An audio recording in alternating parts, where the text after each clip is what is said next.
Essa palavra eu amei vem o livro de Ageu, onde se fala do amor que Deus tem para Israel. Aqui estão os israelitas que não reconhecem que Deus ama os cristãos. Então eles vão ter que se dobrar, como todo mundo vai ter que se dobrar diante da face de Jesus, diante dele, e reconhecer que ele é Senhor. Estes judeus de Filadélfia, na ressurreição, vão ter que fazer o quê?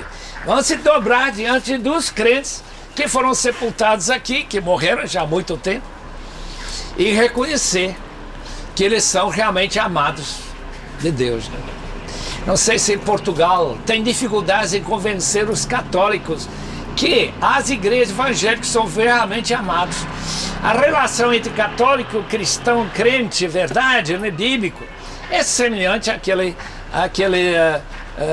divisão que existia aqui em Filadélfia há tantos anos atrás, como nós vemos nesta carta tão famosa. Versículo 10. Visto que você guardou a minha palavra de exortação e a perseverança, eu também guardarei da hora da provação que está para vir sobre todo o mundo, para pôr à prova os que habitam na terra. Este livro e esta carta se foi escrito no ano 68 a 70.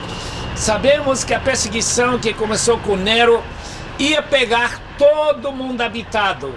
Oikomene, todo mundo habitado. Isto é a bacia mediterrânea. Daí para frente a perseguição vai chegar em ondas. Às vezes não haverá perseguição nenhuma, às outras vezes haverá muito forte tribulação para os crentes. Então aqui uma profecia que ia chegar a esta cidade 10 dias de provação, de peirasmos em grego, de grande tentação. Qual a tentação? Negar a Jesus. Esta cidade não vai ser tocada. Essa cidade vai escapar essa perseguição. Então é uma profecia que por causa da igreja ter guardado a palavra de Cristo, Filadélfia passaria isento, ileso da grande perseguição, pegaria o mundo inteiro, isto é, quase o mundo inteiro, menos Filadélfia. Mas ainda, versículo 11, venho em breve. A frase venho em breve deve ser entendida, na minha opinião, da seguinte maneira: a segunda vinda de Cristo é sempre apenas no fim de uma geração. Portanto, Jesus está chegando em breve. No momento que eu morrer, o tempo vai correr a 1000 anos por dia. Lembra dessa frase? 2 de Pedro, capítulo 3. 1000 anos por dia. A minha mãe morreu em 59. Quem calcula quanto tempo ela já aguardou a segunda vinda? Uns minutos. Eu não estou ensinando que todo mundo fica inerte, como os adventistas testemunhos de Jeová, que ninguém está acordado. Não, a diferença é do relógio, da rapidez com que a segunda vinda, que pode demorar mais 1000 anos, mais um dia. A gente mal se costuma e já está se tocando a última trombeta. Jesus sempre está vindo em breve. E não esqueçam disso. No momento que eu morrer, aí começa o tempo de Deus, que é tão diferente do nosso tempo aqui. É como quem está dormindo. A palavra de Deus usa essa palavra. Quem está dormindo passa-se horas e a gente pensa que passou minutos. Venho em breve. Retenha o que você tem. Isto é, não volte para trás.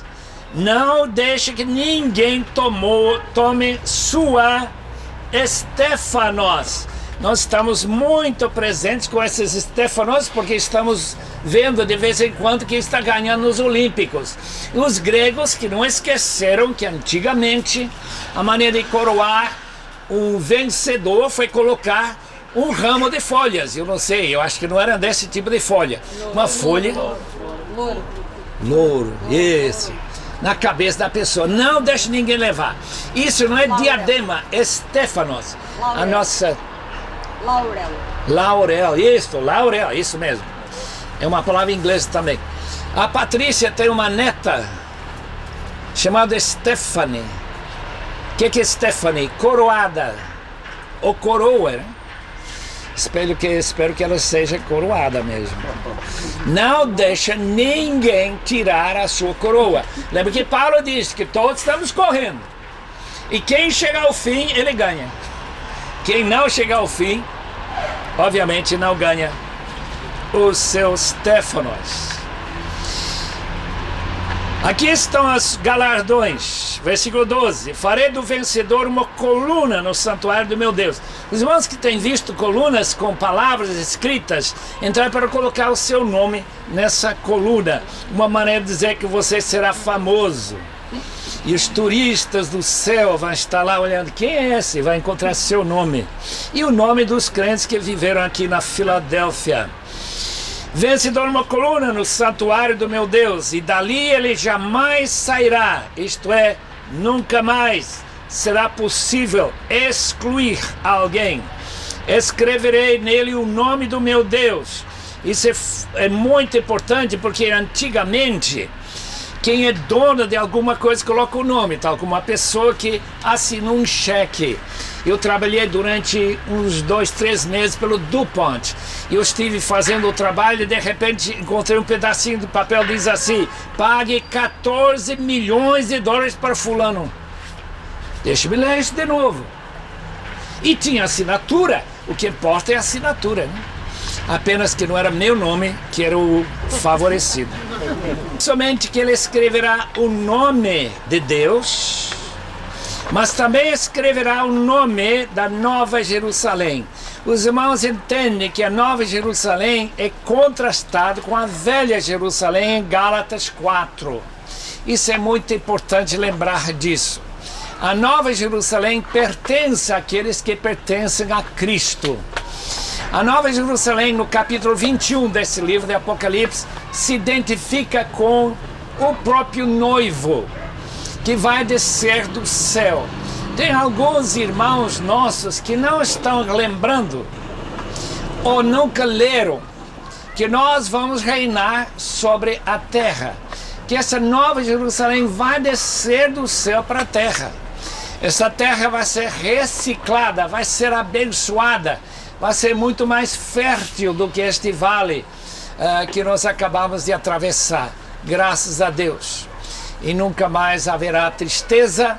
E durante aquele período chamado milênio, uma pessoa que chega a 100 anos e ainda criança, como é Metusalém, né? Quando ele tinha 100 anos, ele ainda era jovem, criança. Este Jerusalém desce dos céus da parte de Deus, e também escreverei nele o meu novo nome. Quem sabe qual é o novo nome de Jesus Cristo? Eu vou dar a minha opinião, os irmãos depois me dão a sua opinião. Capítulo 19, quando Jesus desce, isso corresponde a esta descida do noivo para se casar com sua noiva, a igreja. 19, versículo 16, em seu manto, esse Senhor nosso, está escrito na seu manto, na sua coxa, este nome: Rei dos Reis e Senhor dos Senhores. Isto é, tal como se escreverá o nome de Deus, também se escreverá este título: Rei dos Reis, Senhor dos Senhores. Não porque nós somos Rei dos Reis, nem porque nós vamos passar a ser deuses, mas porque marca que pertencemos àquele cujo nome nós adotamos. A perseguição, portanto, que vai escapar, mas que já passaram provação, já guardaram a palavra de Deus aqui em Filadélfia, é por causa do nome. Se eu andar por aí declarando Allah Akbar, Allah é grande, todo mundo acha que sou muçulmano. Mas se eu declaro que Jesus é Rei dos Reis, que Ele é o Curió Senhor, todo mundo vai reconhecer que eu sou cristão. É isso mesmo. Aquele que tem ouvidos, escuta, ouça o que o Espírito diz para as igrejas. E a igreja de Filadélfia, como já percebemos, cresceu, criou esse enorme templo. Eu imaginava que chegasse a levantar um domo desse tamanho. Então deve ter pego quase toda a população da cidade. Antigamente, essa mudança de pegar a população da cidade, tão diferente do que nós temos, por exemplo, em Portugal, onde é uma pequena minoria, na Alemanha e outros países, era diferente naquela época. Achava muito importante ser todo mundo da mesma religião. Então, depois de legalizar, o cristianismo se tornou, de fato, o que todos nós sabemos. Grande perigo para o quê? Mundanismo. Quando a igreja se torna de todo mundo, quando não há nenhuma distinção entre quem tem que declarar sua fé, quando se batiza todos os nossos filhos, a coisa começa a decair. Isso aconteceu na Idade Média. E a Reforma chamou de novo a necessidade de nós declararmos nossa fé e confessarmos o nome de nosso Senhor. Quem tem ouvidos para ouvir, ouça. E que Deus abençoe todos a meditar sobre a carta à igreja de Filadélfia. Laodiceia, hoje conhecida como Pamukkale, foi uma das mais prósperas cidades da Frígia. Possuía bancos, indústria têxtil e uma escola de medicina que produzia colírio para os olhos. Embora tivesse problemas de água, foi construído um aqueduto que trazia as águas térmicas vindas de Hierápolis. Porém, quando a água chegava à cidade, não estava nem quente nem fresca, mas apenas morna. O Vale de Lico, na Ásia Menor, tinha 3 cidades principais: Colossos, conhecida por suas fontes de água fria, Hierápolis, conhecida por suas fontes de águas termais, e Laodiceia, conhecida nesta carta por sua igreja morna. Na carta ao anjo da igreja, ela é considerada como uma igreja morna, quanto às suas atividades, como uma metáfora, a temperatura das águas que abasteciam a cidade. A cidade de Laodiceia é citada algumas vezes no Novo Testamento. O apóstolo Paulo esteve lá em sua 3ª viagem missionária, sendo também mencionada entre as 7 igrejas do livro Apocalipse. É uma alegria imensa estar numa cidade tão famosa, numa cidade encruzilhada das grandes estradas, de maneira que nós podemos ter 99% de certeza que Paulo passou aqui.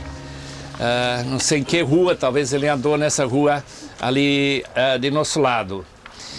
Como que nós sabemos? Porque na 2ª viagem missionária, ele passou pelas igrejas da Galácia do Sul, que incluem Bereia, Listra, Icônio, Antioquia de Pisídia, e foi seguindo a estrada que passou aqui e pegou a estrada que nós vamos seguir mais ou menos até Éfeso, onde ele ficou aqueles 2 anos e meio dando aulas na escola de Tirano. Então, Laodiceia é importante para nós por causa desse contato com o apóstolo Paulo. Eu não sei se na outra viagem que ele fez até Troade, ele também podia ter passado por aqui.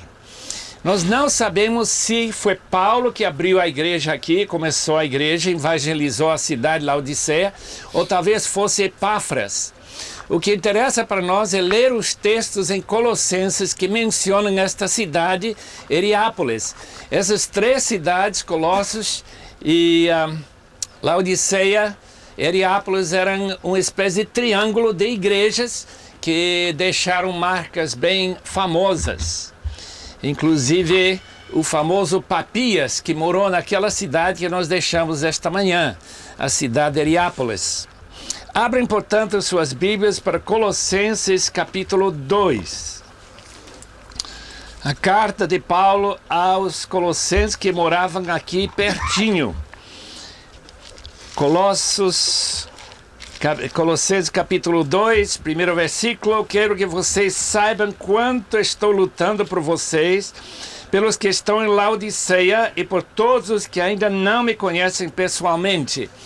Como Paulo está escrevendo vários anos depois da fundação da igreja, que podia ter sido nos anos 52 depois de Cristo, 53, quando toda a Ásia ouviu o Evangelho, nós podemos entender porque Paulo disse que ele não conhecia o pessoal daqui. Aparentemente ele também não tinha visitado, pelo menos não conhecia os crentes de Colossos. De Colossos, quem morava lá foi o famoso Filemon, e aquele escravo que fugiu dessa cidade vizinha.